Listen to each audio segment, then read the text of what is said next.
रडणाऱ्यांनी धाय मोकलून रडावं, डोकं आपटावं, जीवाचा आकांत तांडव करावा, परंतु शेवटी व्यवस्थेपुढे त्यांनी दोन्ही गुडघे टेकावेत आणि जे चाललंय त्याचा तमाशा उघड्या डोळ्यांनी पाहावा.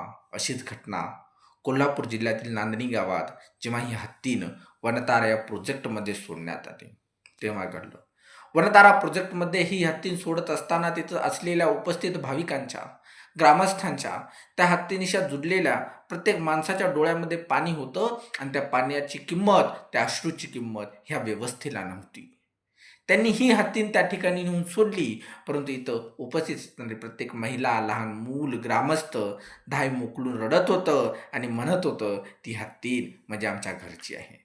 त्या हत्तीनीसोबत आमचा जिव्हाळा आहे, तिला इथं राहू द्या. मग प्रश्न येतो इथं पेटाचा.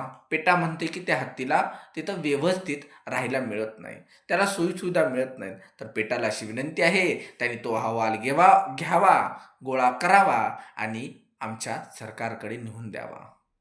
केंद्र सरकार, राज्य सरकार आणि कोल्हापूरमध्ये जे काही कॉर्पोरेशन असेल त्यांना नेऊन द्यावा, म्हणजे ते त्यासाठी सोयीसुविधा तयार करतील.